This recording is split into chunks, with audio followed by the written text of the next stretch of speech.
Benfica Podcast is one of the founding members of Benfica Independent. Benfica Independent is an independent platform made by fans for fans.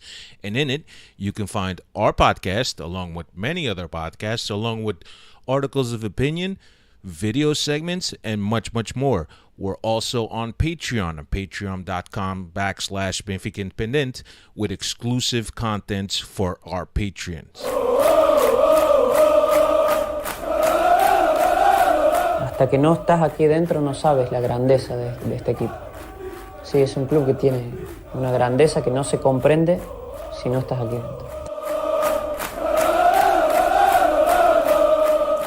São de uma magia única, benfiquista, que só nós sentimos assim. Por muitos desgostos que possamos ter, valores mais altos se levantam. E o valor mais alto que se levanta em termos futebolísticos chama-se Benfica.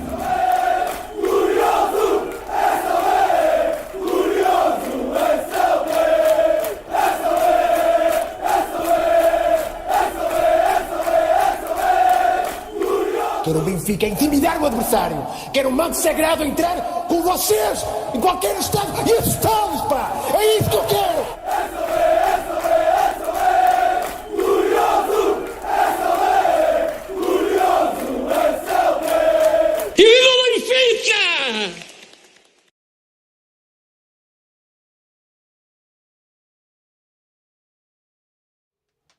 I'm waiting on you. What's going on, everybody? Welcome to another edition of the Talking to the Doll Benfica podcast. My name is Alfredo Fumaças. With you, as always, Cristiano Oliveira. Como é que é, senhor? Cristiano Oliveira. Sapi. Glad to be back this week. Very excited. But I gotta admit something, guys. I gotta get this off my chest. I really enjoyed you guys last week. You guys are phenomenal. There was nobody interrupting you guys. You guys were able to finish. You guys were able to finish your points, and most importantly, you guys made it out in like 40 minutes. It was phenomenal job. Beautiful thing, man. I mean, almost for a quick second, I thought like, wait, maybe I'm the guy that talks a lot and extent, but nah, I couldn't be. I'm not like that. For you guys that don't know, obviously, there's a If you don't know, now you know. Cristiano, there's something that Cristiano always says when he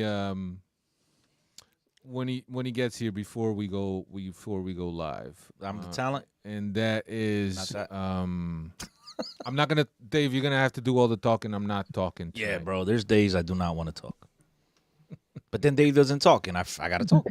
I was gonna say, what days are those? Mondays, Thursdays, Not Fridays, Tuesdays, right? Saturdays. Not on podcast night. No, but a lot of times I come on here, I'm like, I don't feel it today. But then the juices get flowing. You hear that anthem. I'm afraid I got to give you crazy credit because that opening to the podcast is one of those things that if you play at my funeral, I'm waking up. I'm getting up from the caixote. You're waking up? Yeah, that right there, bro. If you don't get goosebumps listening to that, Dave, right? You're not Benfiquista, bro. And by the way, welcome to Dave up north. How is our captain from up north? You forgot about him. I'm trying to figure this out. You go ahead and introduce Dave. Oh, everybody, welcome to. I want to give a big welcome to our buddy Dave 87DO87 on Twitter, ladies and gentlemen. This is where you can find him. Does a fantastic job with the stats here on the Benfica podcast. We are very excited to have him on with us once again. And Alfredo, Dave, you did a phenomenal job last week, my man. You almost looked like you knew what you were doing. Almost. No, thank Almost. you. It must have fooled you at least. So I was a listener. Great to be back. I liked it. Great to be back on. We saw you. You were in the chat. You were amongst the Freddies. So shout out to the Freddies. Look, this boom. week you were trying to get all the Freddies to smash that like button. So I just did it. I just did it right now. I just did it too. We are up to 2 likes. So all the Freddies in the chat, smash the like button there. That's a lot, bro. There's days is 1 and 0. So that's it's progress, right, Dave? Right. It's about progress. There Is we your go. mic on? Yeah, it's on. My mic is on, but I can't hear myself. All right, here we go. There it is. Everybody, welcome. While we encher chouriços aqui, while everybody is getting in, thank you very much. First and foremost, parabéns Benfica. Right, we're still on the 28th here in the United States of America. So it's still Parabéns Benfica. Parabéns Benfica. That's right. I spoke to Dave. We're here for a half hour congratulating one another on the New York Rangers acquiring Patrick Kane, and forgot to say parabéns to each other. Yeah, parabéns ao nosso Sporting Sport Lisboa Benfica. Some of you had a chance to watch the gala. I've seen little bits and snips of the gala and a very emotional speech by our president, Rui Costa. I didn't watch that, but you know what I did watch? What did you watch? I watched the I forget the dude's name with the white beard interviewing João Vieira Pinto. That to me was emotional. The dude with the white beard? Yeah, the reporter. Santa Claus? The reporter. He said the dude with the white beard? He's a regular guy. He's the guy that interviews everybody at halftime. Oh, the little. I know it's president's he's little. suites, I don't know right? if he's little, but he's got white beard. He's little. Is he little? He's tiny. Well, I'm not that tall, so.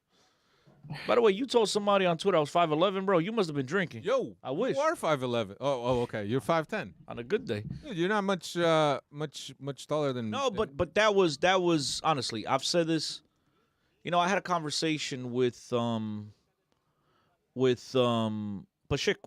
when I was with Pacheco here. Pacheco the trader. Whatever. I was with him and I said, you know, something that. But you know me, I'm an honest son of a bitch.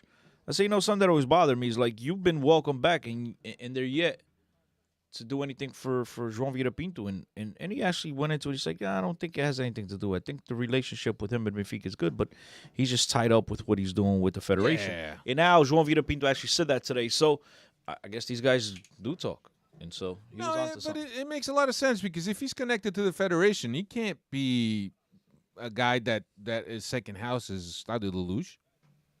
You know, he goes to Stade de Luz on official business. Yeah, but still, it's been way too long, man. The point is that he retired, 05 maybe, 06 or something like that. Played his last days at Braga, I believe, if I'm not mistaken. And it's been a long, long time. I mean, I think it's way overdue. Yeah. We're talking about one of the greatest players in the history of Sporting Lisboa Benfica. That's right. And I've said it here on the podcast, and I know today we didn't come here to talk about this, but I get very emotional when I talk about this because we Benfiquistas should be very, very indebted, right? And very thankful to have had a João Vieira Pinto at the club. Because during the Verão Quente, if João Vieira Pinto wasn't the guy holding down the fort, we don't know where we'd be right now. Okay? Well, just think about it this way, right? For a lot of you guys that are a little older. Older or younger? Older. Okay. If you remember the years in which Simão carried Benfica, think about that, but maybe 5 to 7 years. 5 to 7 years earlier, João Pinto was the Simão. No, 10. Yeah, okay. 10. But with an extra 100 bags of cement on his back. Right. Because my man was playing with Mancos. But surrounded about by Manco City, for sure. Yeah, but here we are. I just wanted to show my T-shirt to everyone. Epa, cuidado. Suck it in. Vamos embora, caralho. Epa, foda-se. Shout out to our boy for How to Cook Stuff. This is where I got my T-shirt. Of course, it had to be red and white. If people in Portugal could use New York fucking city T-shirts, I could use Vamos embora, caralho in the United States. Nobody's gonna care. Ninguém percebe nada disso. Before you head on to starting the podcast, which is why here we're to talk about the games and stuff. Right. Wanted to say what's up. Big shout out to all the Freddies on our chat. Kevin, Bruno, Davey Hen. I haven't seen David Hen in a while. Sheik Marcelino. He's in there. David Hen. Sheik Marcelino is always Bruno here. Gil Rodrigues. Bruno Gil. My man Nuno. The Valadão brothers are here. No sei quem é o Nuno, mas o guys, this is a man has shown up, so I guess it's me. What's up, Chris? Raining Entertainment. Chico. Mr. J. Chico was saying João Pinto and the word to Perdome will also help with Vietnam. Yeah. You're right about that. Perdome and João Pinto were the dudes. The rest was all palha. Nick Valadão says João Pinto was my favorite player when I was a little boy. Simão became my favorite player when I was a teenager. Now that you're an all fart, who's your favorite player? Yeah, that's right. You got to complete the trifecta, bro. Where you got Jonas? Hey, Raining Entertainment. Jonas. I mean, this guy must be watching another podcast. I don't know. Yeah. Ain't no Lindos up here. He's talking about Dave, probably. He's talking about Dave. But anyway, here we are, Tuesday night. Another podcast, another night, another podcast. I almost forgot that. That was our logo for a while. It's another day, another It was another night. Another night, another podcast. That's immortalized by Steve Santos. We got to get Steve Santos on the podcast. One of these days, even if it's just to say hello, how's everybody doing, goodbye. No, don't say that because he'll legit do that. No, but they'll be. He will literally do it. Hey guys, I just want to say bye. But that's an improvement, right? No, we got to get him on. Steve, yeah, of course. Yeah, we got to get him. We got to get all those guys. Reigning entertainer, boa tarde. Foda-se, onde é que estás, caralho? Boa tarde.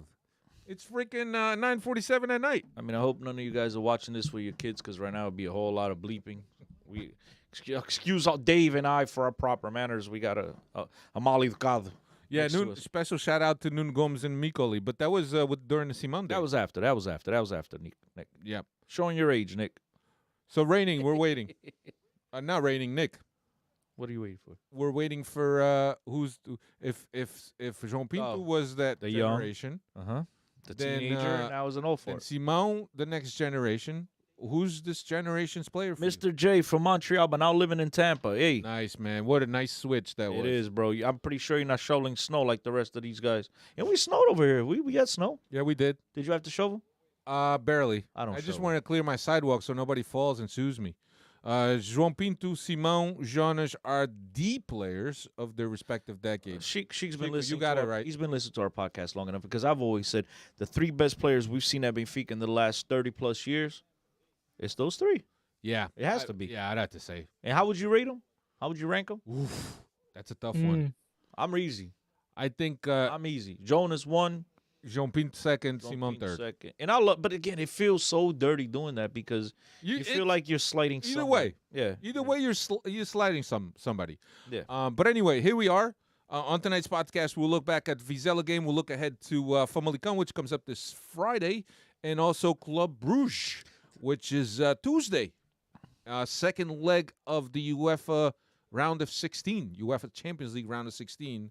It will be against Club Bruges. Benfica carrying a 2-0 lead into that game. Of course, we know that there's no more home or away tiebreakers, but we'll get into that in a little bit. Let's get into this Vizela game. But Cristiano, missed you, bro. We're having a beautiful conversation. Beautiful conversation. Why do we have to interrupt it? Thinking a tremendous play, and you're about the only guy, Dave. This is about the only guy. I'm focused right now that I could pick out from anyone in the world that's like excited and like trying to get to talking about the Tugão. I mean, he's the only guy that will do this. I'm trying to break last week's record on time, but it's not. It looks like not going to happen. We're already over. We're already over. Nick Valadão answered your question. He said, my favorite player of this generation would have to be either Cardozo or Jonas. Epa. Manny, his brother, cousin, Tio, whatever he is to him. Manny Valadão says, it's cruel. It's a cruel game. You got to start, you got to start, bench, or sell. With those three. Starting, I'm starting Jonas. Bench, João Pinto, sell. But again, it's so dirty, bro. How do you sell you're doing those players dirty, man. Well, you know what? You know what I would do? You know what I would do to make it easy, guys? It's real simple. I'm starting Jonas, I'm benching Simão, and I'm doing what the club did. They got rid of João Pinto. Hey, you can't get mad at me. I'm doing what the club did. Easiest to it. Right? Stay true to the history. Yeah. Hey, blame the club, not me. That's it. Stay true to the history. It's so...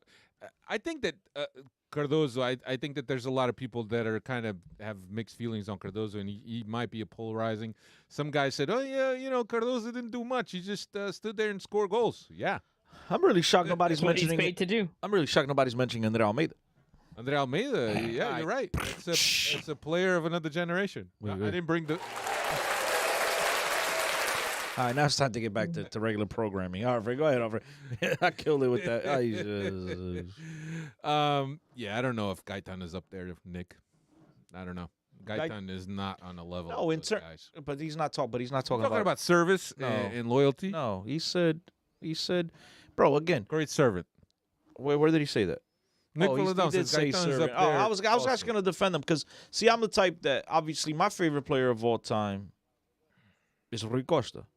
But I'm very well aware that Rui Costa is not the best midfielder I've seen in my lifetime. He's not the best player I've seen in my lifetime. But he's my favorite. There's a difference between favorites and thinking who the best is, right? Because, like they say in Portuguese, gostos não se discutem. No, you know what I'm saying? You're right. So maybe, Gaitan was a fantastic player. He was a player that you knew loved the club. He had Ginga.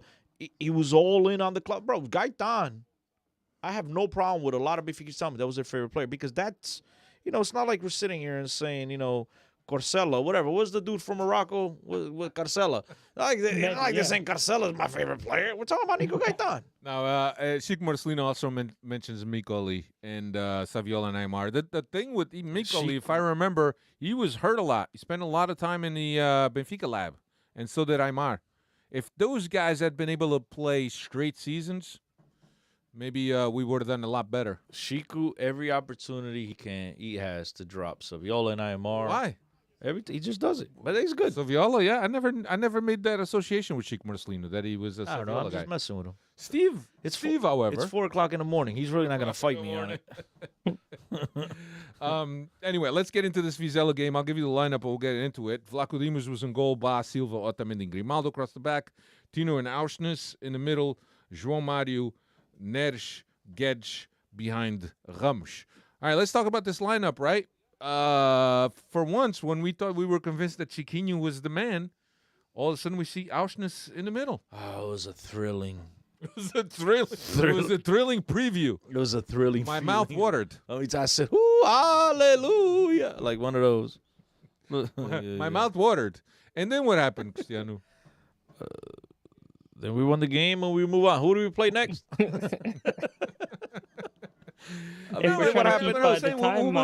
constraints here. What were your thoughts?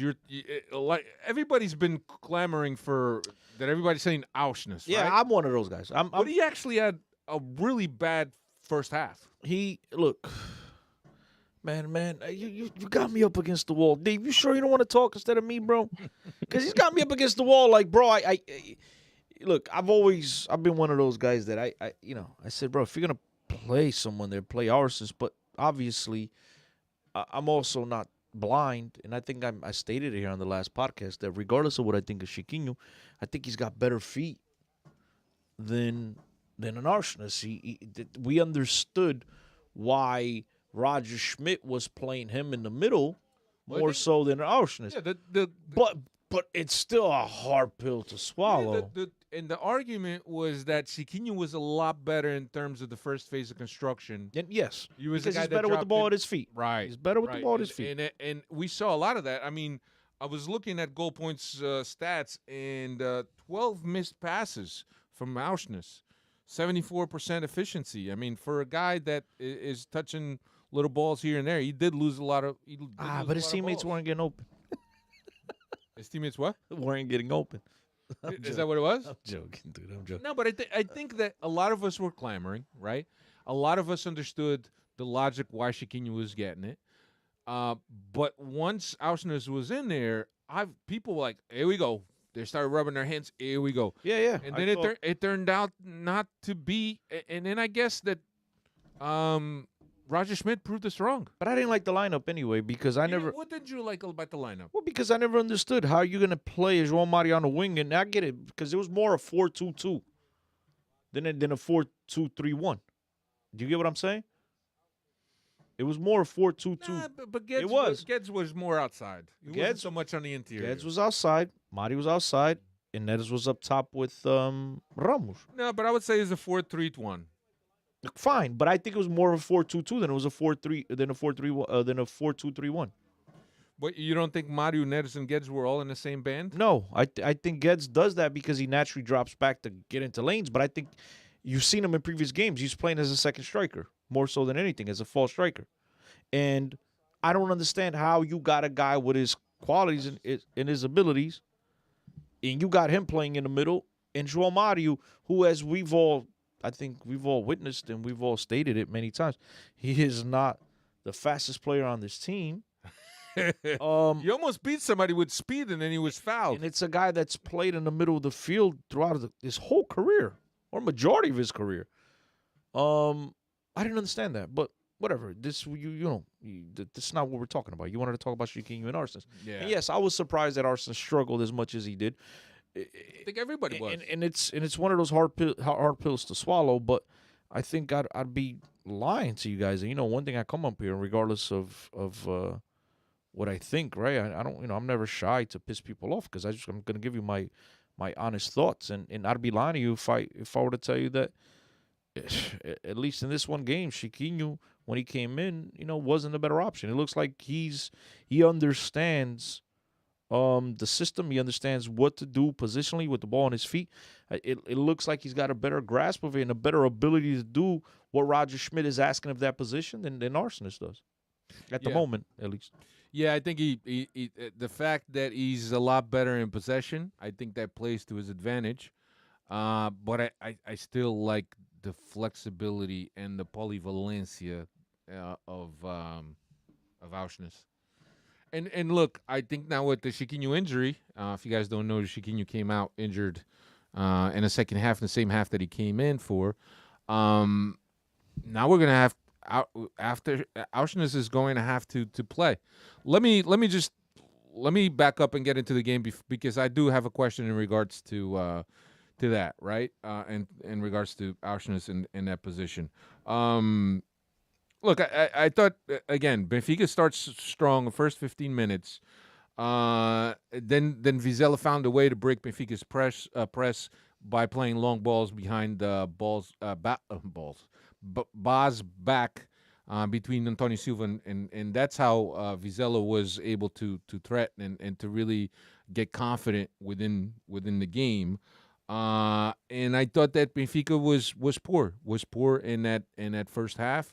Lost a lot of balls in the midfield, as we mentioned with Auschwitz and the rest of the guys, and it just became too predictable. There's no pace, no intensity. It just became too predictable. At the 60th minute, Roger Schmidt has a good read on the game, brings in Chiquinho for Guedes, which Guedes wasn't doing much.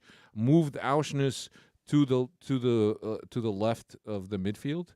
And I think that Benfica stabilized because up until that point, the beginning of the second half, Vizela was really on top of Benfica, and they grew in confidence. And Benfica wasn't able to hold the ball and wasn't able to keep possession and manage that scoreline, which Benfica had gone into the locker room up 1-0 from a goal from João Mário with the Neres assist. But yeah, Benfica struggled, and it wasn't until Chiquinho came in that Benfica was able to stabilize the game, hold more of the possession, keep the ball away from Vizela. But it wasn't until that read from Roger Schmidt, which was the appropriate read, that Benfica really stabilized. But perhaps the worst first half I've seen Benfica play this season. You took the words out of my mouth. I was just going to say, Dave, we often come on here and we say, look, some of these games you just want to forget that they even existed. We're glad we got through them because they're part of the schedule.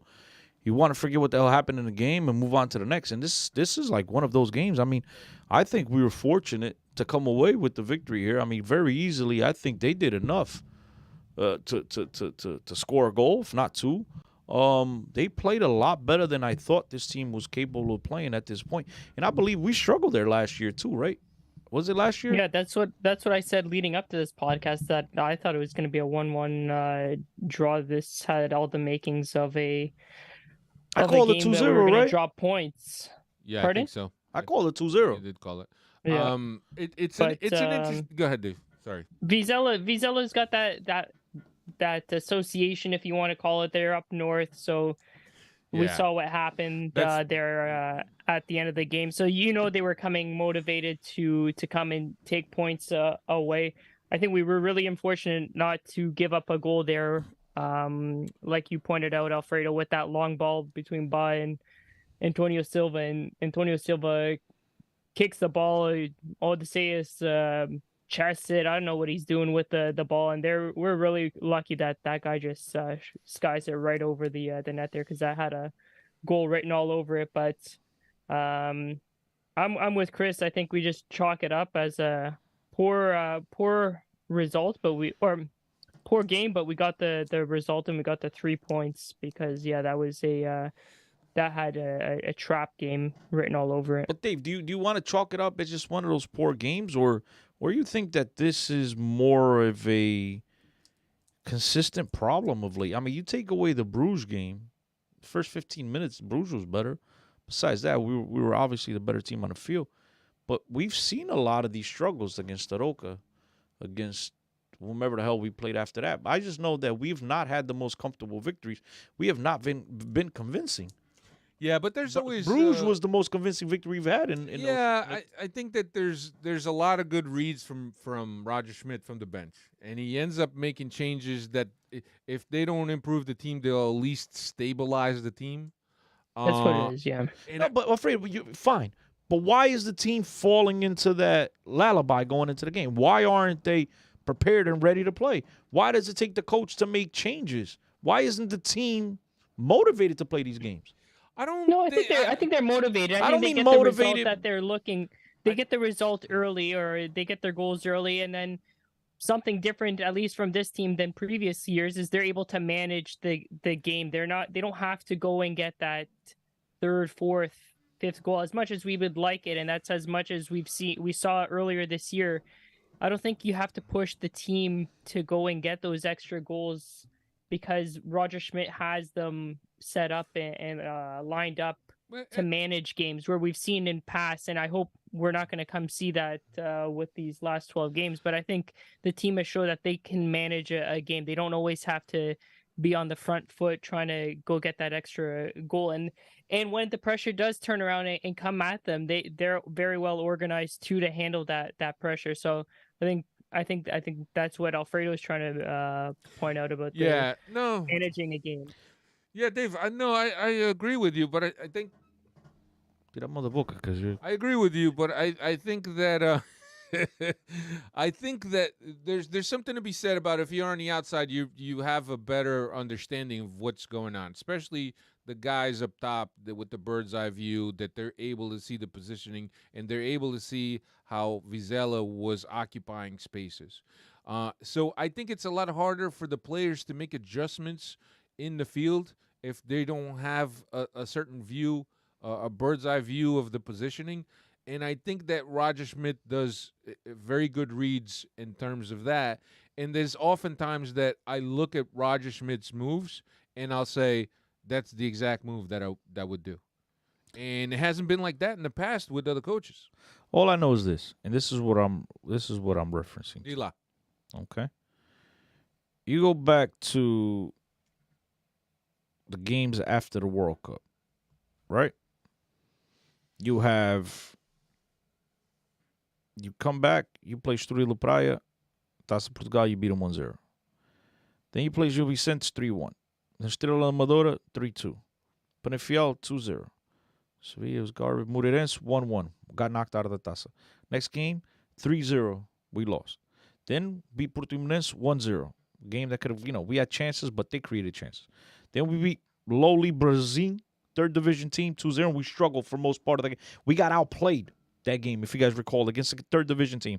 We draw Sporting. Santa Clara, you're looking at the final results, right? 3-0, and it looks all comfortable. But the game was nothing but comfortable. Passo Freire wasn't comfortable. Aroca, 3-0, wasn't too comfortable, even though the final result. Casa Pia, 3-0. Okay, but whatever. That game could have gone either way early on, but then Benfica was able to establish themselves. And then Braga, we lose, right? Obviously, red cards, yada, yada, we lose. Club Bruges was the most comfortable win we've had since we've returned from the World Cup break. Boa Vista, we're winning 1-0. Then it's 2-1. Things got interesting. Could have gone either way. Vizela, we saw what happened, right? I mean, what's the point? The point is that the team is not playing as well as they were before, and there's a reason. I think they've improved. They're not playing as well as before the World Cup. But I think they've improved. They've progressively improved since getting back. What I'm trying to say, we play against better competition. We don't come away with these victories. In this game, Benfica, I hate to say it, Benfica were fortunate to come away with a 2-0 victory. Without a doubt. They hit the crossbar, they hit the post. There was a penalty that could have very easily been called. The balls that hit the post and the upright, that was from an offside play. That one, yes.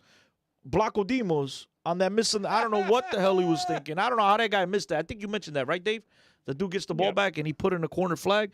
I mean, all I'm trying to say, guys, is that we are winning. We are beating. I mean, you notice we're talking about Sometimes Vizela, you need to squeeze these out, bro. Boa Vista, Casa Pia, Aroca, Santa Clara, Passo Freire. They're all part of the league, bro. But we all got to win those games. But we're not playing well. I don't know if looking at our schedule, we really don't have, like, you obviously play your opponent that you're scheduled to play, but we don't have Porto to it until another 6 matches. No, but Dave, you go to the previous games so before the World lead Cup up and prep prep for that game. You have some leeway, get these results. Obviously, it's not the same type of team leading up to the World Cup, but you do have some time here to get the team back clicking at 100% in anticipation for that game against Porto at the beginning of April. So, but Dave, we played these same teams in the first round, and we were slapping everybody around. What's happened since? Well, the team is not playing at the same levels. I understand it's hard to maintain that same level throughout 36 games. I get it. I'm the first 34 games. I'm the first, and I understand we're gonna have drops and highs in form. I get it. But again, if you guys aren't worried about the way the team is played of late, not worried. Okay, you're not worried. I am. We're playing a bunch of monkeys and we're struggling. But Chris, put this in your head also. I'm going to mention this, and I don't know how you're going to feel about it, right? We're also talking about a Roger Schmidt team in the first half of the season where there wasn't a lot of teams that hadn't gotten a good look and understood what Roger Schmidt's tactics were. Now, every team knows how Benfica plays. So it's a lot harder to break down teams now than it was before because teams are more familiarized with our system and our dynamics and our movements off the ball and our triangulações, our combinations. Triangulations. I just think that teams are a little bit more hip. They've realized where they could set up to block Benfica from playing the ball, from having most of the possession. And they also know that if they're able to break that high press by Benfica, they will find mismatches on the other side of the field where Benfica is not pressing, where Benfica has vacated players in order to press. So I just think that teams have gotten a lot hipper to the way Benfica plays. I'm not concerned about the way the team is playing because there's a progression in terms of the way the team has played since they gotten back from the World Cup. And I just think that all the combinations are there. The movements are still there. We just now have to bring it to the next level. Because we're not creating nearly as many scoring opportunities as we used to. I agree. I mean, if you want to tell me that there's no red flags, I mean, I don't know what games you guys are watching. Now, look, at the end of the day, it's a season. We got to get through them. We got to get the 3 points and move on to the next one. I totally understand that. But to me, there are concerns there. I think a lot of it, we're lucky that our competition is not the strongest. And again, Alfredo, like you mentioned, teams understand who we are. They're starting to understand Roger Schmidt better. It's always going to be tough to go into these little stadiums and where these guys, so much talk about the Malas over the last couple of weeks, but it seemed like to me, them guys were playing for their lives. It seemed like might have been a Mala at stake. I don't know. Can't confirm nor deny. But I'm just saying, to me, I have not been convinced with the way Benfica's played. Obviously, at the end of the day, I've been excited with the 3 points. Right. But it does leave me worried that as we move up in competition, we start playing the better teams. Things could get very slippery, and that's all I'm saying. I think that this club, the players, there's a reason why. I don't know what that reason is. But there is no reason why a Roger Schmidt has to come to the rescue game after game at halftime and make drastic changes when, by you merely showing up, 11v11, the other team shouldn't even have a chance. When I say a chance, I don't mean smacking everybody 10-0, but Benfica should be the one controlling play. Benfica should be the one creating scoring opportunity. Yeah, we're going out against these teams. What game are you watching where Benfica is in controlling play? Really? I know there's moments in the game where we let these other teams come, but for the majority, Benfica is still pressing and controlling the game. Yeah, no, are we watching two different games? But let me ask you that. Chris, we are 8 points clear. Let's remind ourselves very this. We are 8 today. point clear. Yeah, Dave is very defiant. Dave's normally ready to blow his brains Would you out. have an espresso before coming? No, just like I think we're making something out of nothing here. We're 8 points clear. How many seasons have we've recorded podcasts and we're 8 points behind, or we're in third looking to get up to second? Like, we're 8 point clear, guys.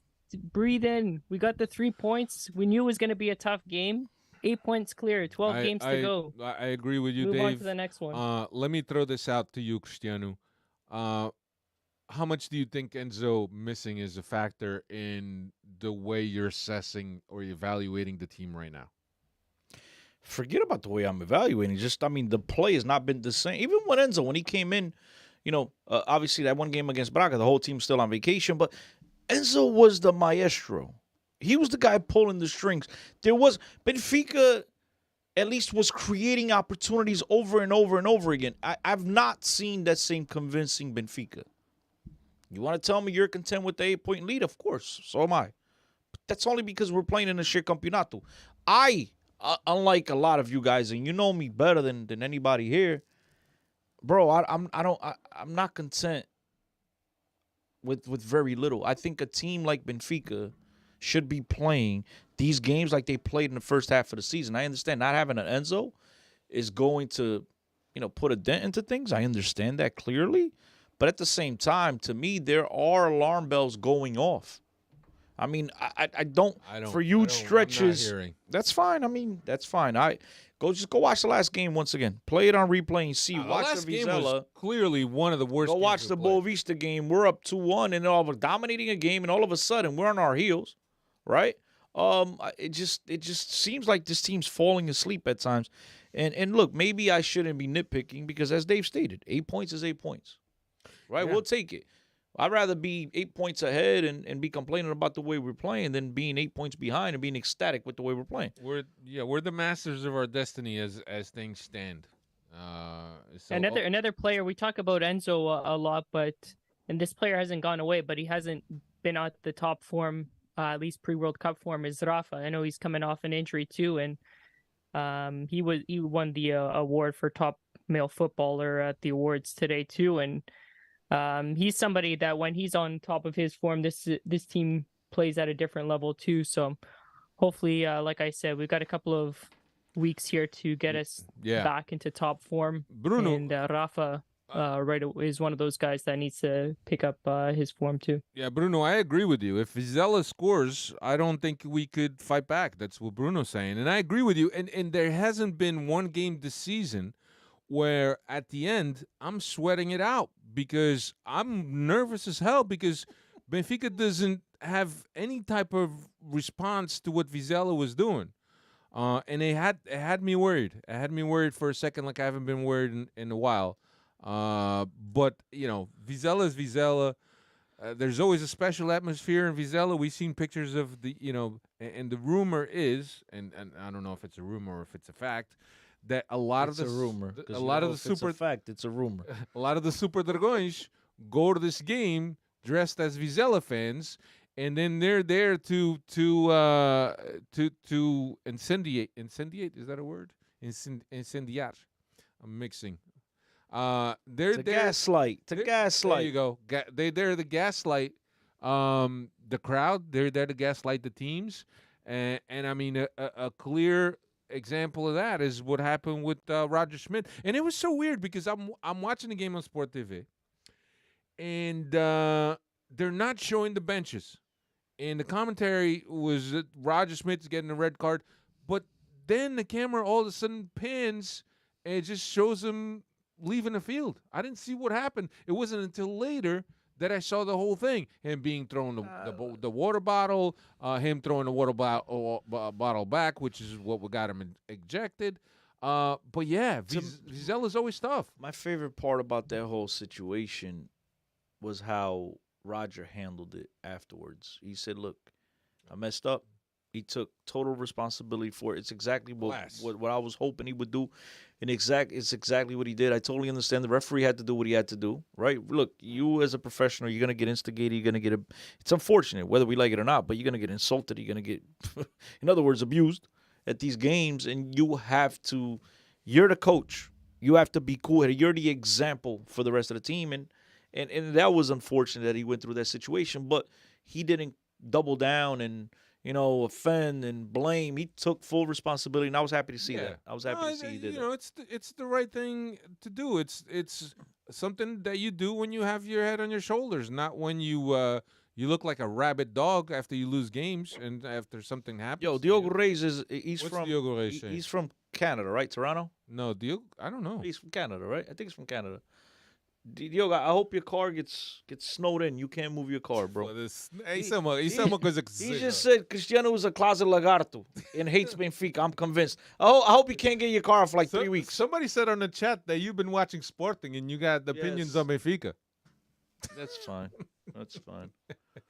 But anyway, I normally like to come in and pump my chest that I call things out weeks and months ahead of time, and then I'll push so maluco. So what I you're hope I'm saying? wrong. What you're saying is within the next 3-4 games. No, I hope Benfica it doesn't happen. Is going to lose a game. No, but if we That what don't you're wake saying? up, it's going to cost us at some point. Okay, so you're saying within the next 3-4 games, if we I don't didn't wake say up, none. I just said we need to wake up. Look, if we keep playing these monkeys, I think it'll be good enough. But as we know, I mean, hopefully we get through Bruges. We all expect to get through Bruges. Competition is going to get stiffer. And, bro, I just think that this team, as the season winds down, the games are going to get tougher and tougher and tougher. And I think Benfica, there's been a lot of chinks in the armor of late, and I just hope that they get back to playing their comfortable game, creating chances. You know, as Bruno mentioned, you agreed with it.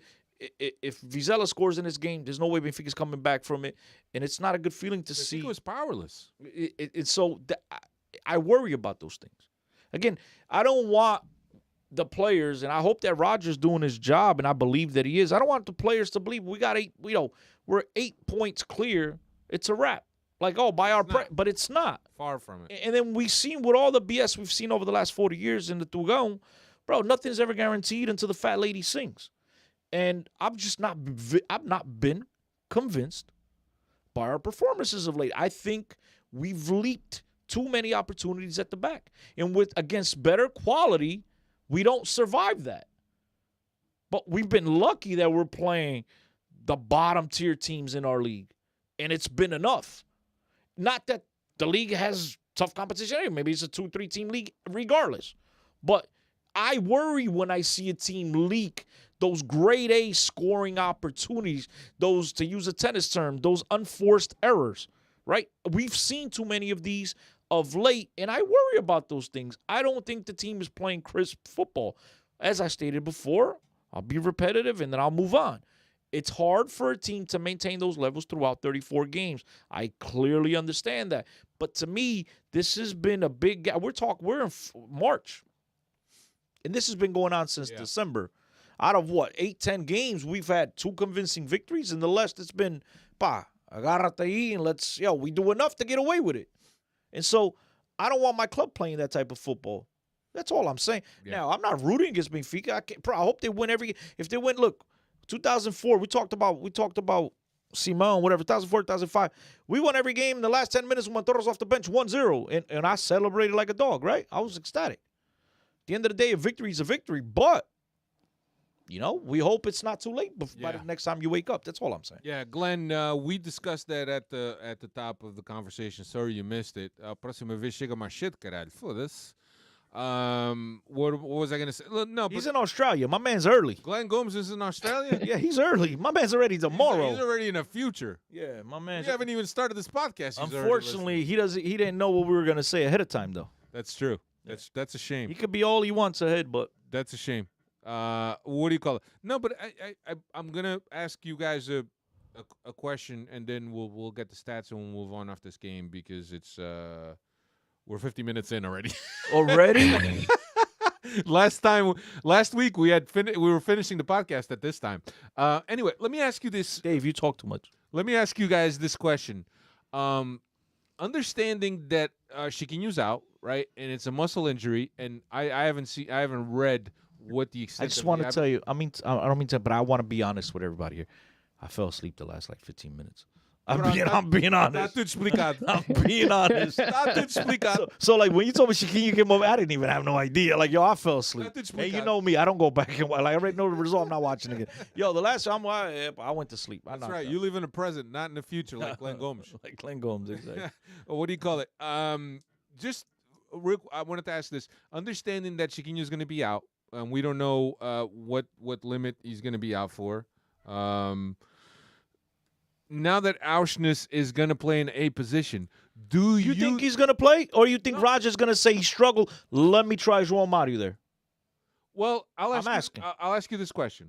Because that's a way to look at it, right? The other way is look at, do you think that now that he's going to play in that position, do you think he's going to be playing for a starting spot? Well, I think when everybody's healthy, I think those front from Tino forward, everybody's playing for playing time. Well, that's the thing. If Auschnitz can't prove himself at 8, and Dave, hear me out, and you could share your opinion. If Auschnitz doesn't do well at 8, Chiquinho comes back. Chiquinho starts playing. Does Auschnitz have a spot on this team, Dave? Auschnitz always has a spot. What I think Not on your heart. No, he's talking. Wait, when he say, hold on, when you say team starting 11, you gotta starting 11. Because he's got a spot on the team. Of course, he's got a spot. I would give Auschnitz more leash. I would give him some more leash. It was one game against Vizela. Let's see what he does now against. Well, he's gonna Famalicao. have those games to prove himself, right? Yeah. What if he continues to be horrible, right? And Roger Schmidt is forced to bring João Mario. And then you guys call me the negative Nancy on the chat. I'm just saying. Look at this guy. He continues to be horrible. I'm just exploring possibilities. But I really do think that Auschwitz might be playing for the starting spot in this period that he's going to be filling in for Chiquinho. Because we already know that Chiquinho is currently better at that position than Auschwitz is. Well, I'll say this. According to this last game. I'll say this. It's clear that Roger, for one reason or another, he felt that one reason or another, no. You must have had a good reason. Whatever is, I'm saying, one knows reason or another. One reason or the other. He knows the reason. Only he knows. The reason is Chiquinho's better at that spot. For one reason or another, Roger, over the last 5-6 games, whatever it is, has played Chiquinho in that position a lot more than he's played Arsonist, right? There's something he knows that we don't know. Or maybe we do know and we just don't want to know. What if he just says, look, you know what? I knew that Arsonist's strongest position wasn't doing what I require of that player in that position to do. Why am I going to force something when I know, and it's been proven that he's not comfortable in that position? He's not going to work in my system. I could have him up a little bit up the field, a little bit more up the field, pressing and causing havoc and getting into passing lanes and causing turnovers and doing what he has to do. Why am I forcing? Why not just play? Why don't I give a shot to João Mario and then basically just swap them? You pull Arsonist back on the wing somewhere and you play João Mario, who's played in the middle for the majority of his career. I'm just saying, I'm throwing something out there. What do you think, Dave? You think it's possible? I think anything is possible with Roger. I think it's just the mental hurdle of me saying Chiquinho has a spot in this starting 11. No matter, he's been playing great. It's that mental hurdle that I have to keep telling myself that Chiquinho has earned a spot in this starting 11. It's just that mental block and mental hurdle that I got to get myself over here. Dave, Reigning entertainers, I don't know about you guys, but I like Chiquinho. Never thought I'd say it, but here I am. Yeah, you guys want to get before Dave gives the stats. You guys want to get into? So you didn't answer my question. What's your question? Nothing. Forget. Then you guys wonder why this podcast goes 3 hours. Dave. No, pai, porque eu tava já. I'm already. I just said about Chiquinho. You think it's possible that maybe you give João Mario a crack at that position because João Mario does have a lot of that similarities. He's a guy that's played in the middle. It's possible. Now, the thing is that does he feel that João Mario brings more to the table than Auschwitz? He's already in goal scorer. To the point that he pulls him out of the spot where he is. And the spot where he's scoring goals. That's the other That is a machina. Do you? I never doubted him, though. I don't know about you guys. Look, in terms of the Otamendi should have been sent. Nah, fuck off, man. No, he got all ball. Here's the follow through was a little reckless, but you got ball. Then you got ball. Yeah. And the other thing is that look, this penalty that they're calling for Vizela, the ball was already gone before when the contact. Fine, but I still think it should have been called. And then you go say, "No, man, why?" So because he's all like, did the referee know he was offsides at the time? No, he didn't. They're not offsides. You just said. No, not offsides. The play would have been called back because of the initial play. No, I'm talking. That's the part you fell asleep. The one that they wanted the penalty on Ba is the one that ball gets crossed into the middle, No. into the small box, and he stepped. I don't know. He comes in on his feet. It could have been. It's the same play, but that play initially would have been offsides. But the referee had no idea it was offside. To me, it's a penalty. Like again, guys. It's a penalty? Yeah, because I tell you all the The time. ball had already left. No, he didn't. Yeah, it did. No, it was like bang bang. Pull up the replay. I can't. But listen, what I was gonna say is, our producer is sleeping. What I was gonna say is, normally, guys, for those of you before you kill me on the chat here, right? This guy's not Maluk, bro. I play a very little simple game with me in my head. It's very simple, and you guys should try this at home, guys. 1 + 1. Would I want that play called for me, a penalty for my team, if it was the opposite way, if it was the other way around? That's it. To me, it's a penalty. For me, it's not a penalty, even if it was for Benfica, because the ball had already left. Nah, he got when the there. contact exists, Dave, the was it ball not had bang, already bang? left. Dave, was I it not? have to pull it up myself. Pull it up, Dave. Pull it up, Dave.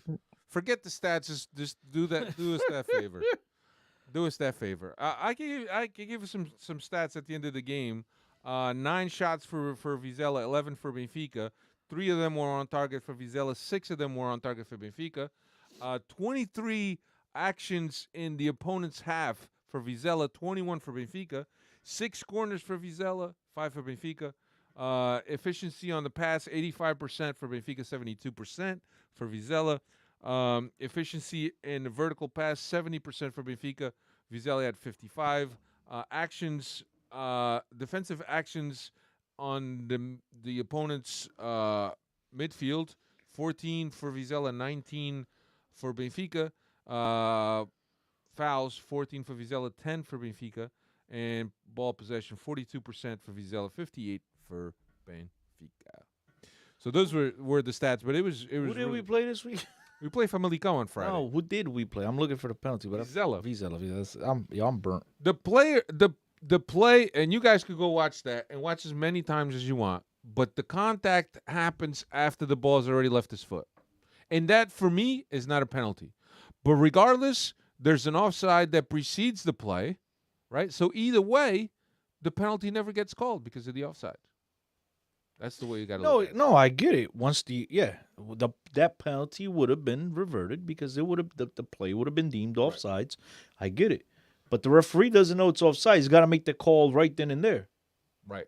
That's what I'm trying to say. For me, the call that he made was the right call because he hits the ball and then there's the contact. He hits the ball first. He never hits the ball. The contact. He never hits the ball. That's Maluk, pa. Ba never hits the ball. No, the other guy. Oh, the other guy hits the ball. And then there's the contact. And for me, if the contact doesn't influence your shot, right, it's never a penalty. I'm just saying. But I could see that out of the box, if a play like that exists, being called. But in the box, look, it's the Tugão, it's the age-old refereeing stories that we have to listen to and witness every weekend. It's just awful. It's just awful. Dave, were you able to pull the player now? No, only the Otamendi. Então vai lá. Go ahead with the stats so we can Let's move on. wrap up this game. We're in here. João Mario, like we say, Super Mario now with the brace in this game. 19 goals this season. The sole league top goal scorer with 14 goals scored this season and 8 points ahead of second place with 12 games to go. So calma. 12 finals. Let's go. 12 finals. That's what we got. And we got Porto at Toulouse and Braga at Toulouse. So we got to say, but I was reading the paper and I think Cabola was saying that Benfica has the hardest schedule to the end.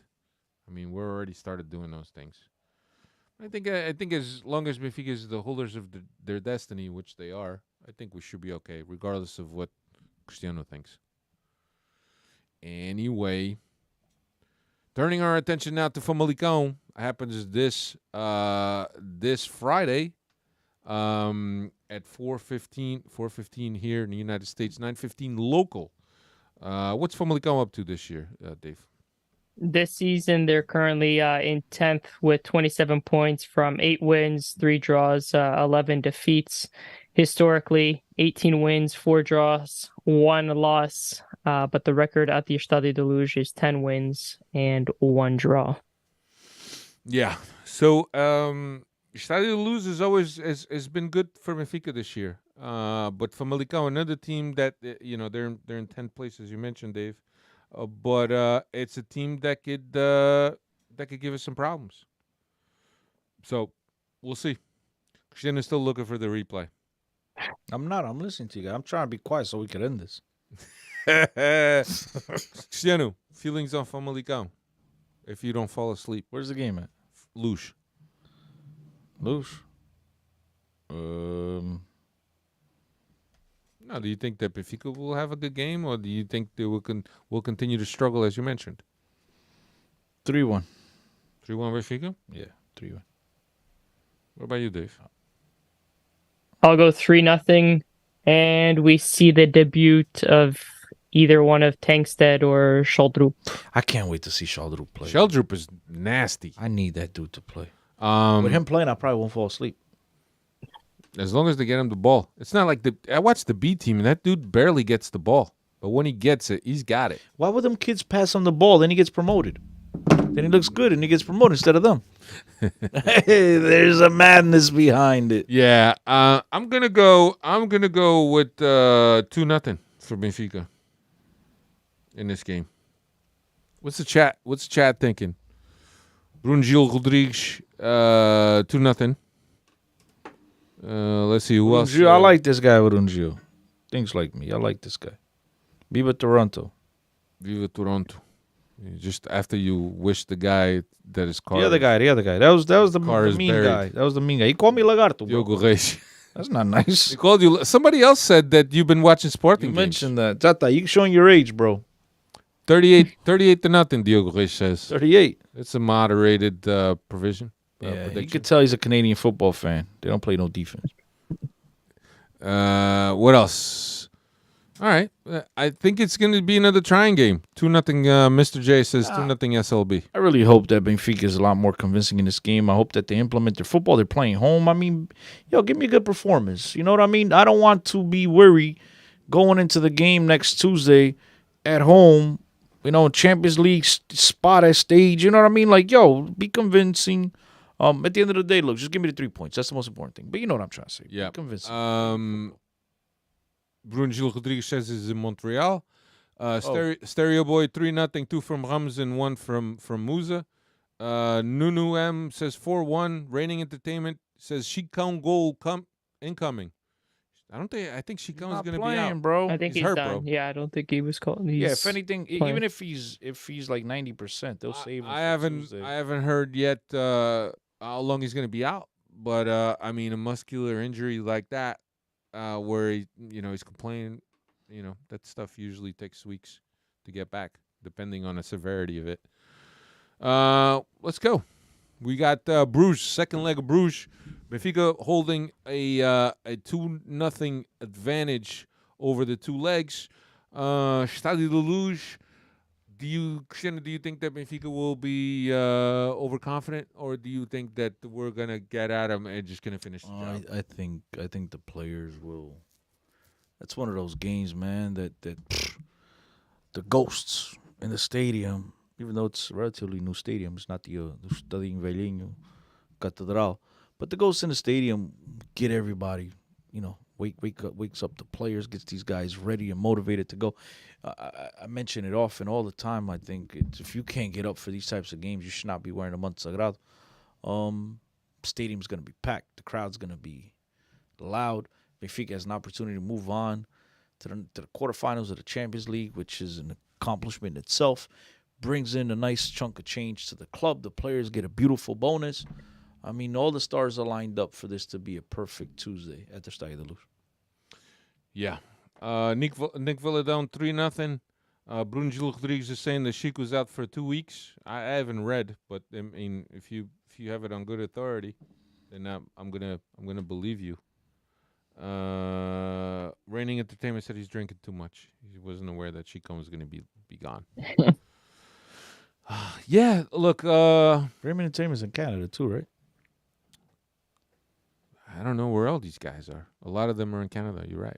Yeah. Some of these guys are in Canada and Tampa. Love my Canadian brothers, hey? That's right. As long as you don't talk shit about the Soros, you're good. You're good to go. Why are you reminding everybody of that? I think we, right, Dave? I think we might have lost followers following that comment For from you, sure, Dave. for sure. Dave. Cristiano. I just spoke the truth. They need to get a better draining system. system. What's so offensive about that? They got better draining system in the where Habdu See, you're looking to lose. You're looking to lose more followers. Yeah. Toronto, Reigning Entertainment is Toronto. Everybody's in Canada, bro. We gotta go on tour. We gotta go. Dave, what do you think? You set it up over there. You live in Toronto set it up. too. Let's What's up? do it. We You go on guys tour. come over here. We stop in Dave, the you most move. European city Hey, in North what, America first. Toronto. I mean, Benfica Montreal. going on any? Speaking of tours, any summer tours Benfica going on this year? We got to defend that ICC title. No, man, too much I of think a- we're too still much the of a longest distraction. reigning defending title I think- holders, are we I- not? There's gonna be a surprise, guys. Oh, a surprise. It's gonna be a surprise. There's not at liberty to talk about it, but there might be something in the works. Gentlemen. I think that the fact that Benfica is not going to be playing 4 games for the prelims of the Champions League, obviously hopeful comment from me. I think that Benfica may travel here to do the business. Here's something that we could do. We set it up. We could travel to Toronto. We do a live podcast at the Casa do Benfica in Toronto. Us and the 6 followers. That'll be phenomenal. we pack that place With 6 people. and then we watch a game. No, but we should go to Montreal too, bro. Yes. Montreal is the most European city in North, the closest European, closest to a 100%. European city in North Well, America. but I think we got more fans in Toronto than we have in Montreal. But, yeah, They'll travel to Montreal. They'll travel. but it's closer, bro. I know that Kevin is up in Montreal.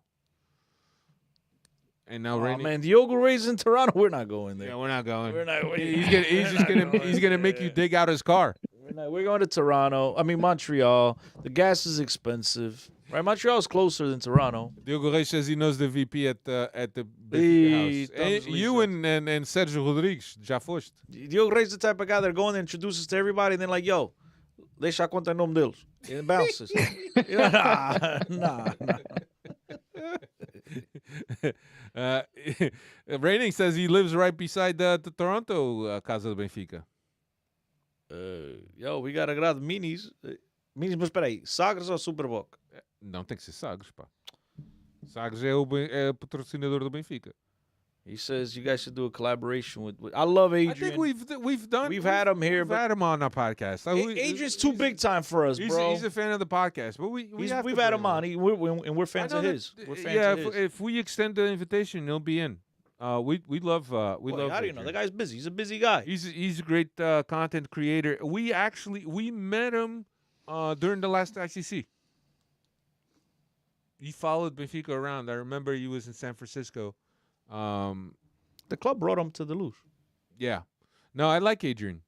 We like Adrian. He's a fan of the podcast. He's a friend of the podcast. Bro, who wouldn't we like? We like everybody. You guys come out and say what's up. We love you. You just don't like the groundskeeper at the. No, nothing about the groundskeeper. The draining system.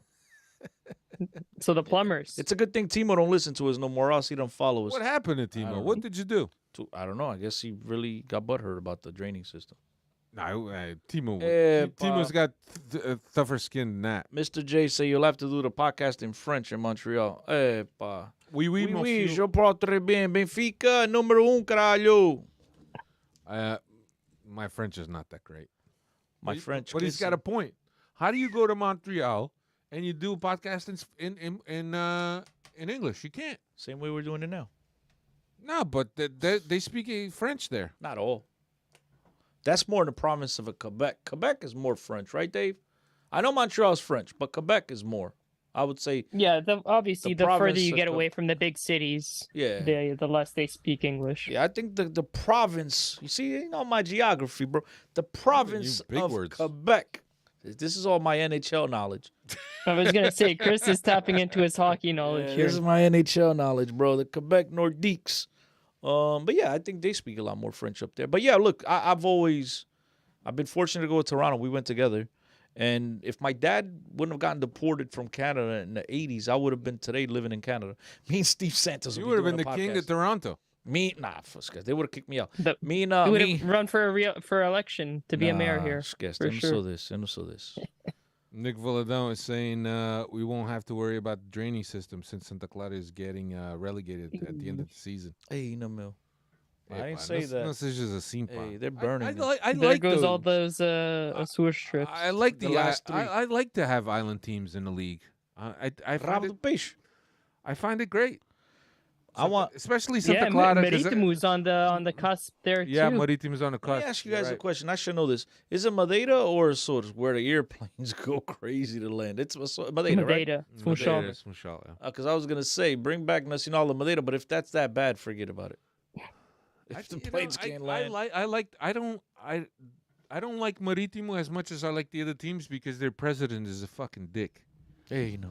There There goes the 3 Marítimo fans listening to it. But I thought they had elections recently and he got booted out or He something did? like that. Then in that case, Is it the guy you're with the back on same? my good list again. Yeah, the same sports jacket on every time. The same guy. I don't know. He always who- had a sports coat on. Yeah, I don't know. The guy I'm picturing, he's a little bit older, got like Got the shorter beard, hair, got beard. curlier hair. No, I think it's the guy I'm talking about. He always wore the same business jacket, the same sports jacket, whatever you want to call it. Brunjil Rodriguez said he'll help translate. So it'll be like Roger Schmidt's press conference. That Nah, man. it's so messed up. You know why? Because for once we could actually listen to a press conference understand and what he understand says. it, and all of a sudden they came up with the big idea that they're just gonna talk over him. But that's only And on BTV, I'm pretty sure. And the translation, Sports TV. It's only on BTV. the translation is never what the guy's saying. Never. Patrick Kendrick, who's not a native Portuguese speaker, could probably do a better job translating than the guys that they have now. Shout out to Patrick Kendrick. Not probably. You're doing the dude a disservice for a fact. He would do it. The guy's a professional. Patrick is cream of the crop. But now, all jokes aside, though, man, we're very fortunate to have listeners from all parts of the globe. But you know, our brothers from up north, I guess the English language, the barrier, right? It's Brothers from another mother. you know, it's not really there. So, you know, it seems like we have more of those than anything else. And man, we appreciate you guys' support. Even that dude Diogo Reis who pops up here once in a while. We Leave the Did you guy guys alone. say he's gonna buy the Tromos for you? Oh, I mean, wait, who was it? Oh, there I'm was in. wasn't You're there? gonna buy Oh, it was a player from Sturil who had a Stromosos in a beer after his goal, right? Something like that. Remember, there was a big guy, something like that. I don't know, but in. nah, man. But all jokes aside, man, thank you guys. Appreciate it. yeah, thank you for all your support, man, and thanks for being in the chat and keeping it lively. I've been We trying to love get you guys. Alex Teixeira to follow me back on Twitter forever. He doesn't follow me back. It's fucked up. Well, he's I don't blame him. I'm a Ranger fan. He's a Maple Leaf fan. He's a big shot. You can't be following every slapdick. His Maple Leafs haven't won a first round series in 53 years, it seems. Deixa So. lá isso, pá. Dave, right? Dave don't even. He's a Chicago Tune fan. into the Benfica hockey podcast starting soon. Anyway, there it is. We got it. Next week we'll be back. I have yet to decide whether we're gonna do Tuesday. The game is against Club Bruges Tuesday, or if we do it Tuesday. Wednesday. Oh. We could look at it, see what we come up with. Tuesday, that would mean that I have to rush home and watch the game. If we lose, I'm not doing it. Tuesday, Wednesday, Thursday, Friday, I'm gone. Just guess. Nah, we're not losing against Bruges, man. I know we're not. Let's hope not. Let's hope We not. should not. We shouldn't. Everybody, Yo, happy birthday, Benfica, happy once birthday, again. Benfica. That's Thank right. you to Tibeiro, to Picado, Yeah, to and, Serginho. yeah, and that's the Phenomenal job with Benfica Independente and That's- everybody else who contributes, man. Like, you guys just, yeah. from our heart, Alfredo's heart, we thank you. No, that's the Um, well. If you guys are we're part of listening- we're part of the program. As a matter of fact, Benfica Independent was founded on the same day as Benfica was. In 1904? No, and today. Oh. And 3 is it 3 years? 3 years or 4 I think years? it's 3 years. 4 years. Is it 4 already? Yeah, it's 4 years, and we're very proud to be a part of that. We're a founding member along with Benfica FM and Conversas a Benfica. Those guys are all our peers. They bust their tails off. Yeah, man. they do. work There- it. There's a lot of hard work. guys to come up love with Benfica, bro. content. Yep. There's a lot of hard work to come up with content for that site, and I hope that you guys get a chance to go visit and listen to their content. That's it. Yep. Thank you very much. Grande abraço a todos. We'll see you next week. Peace. Later.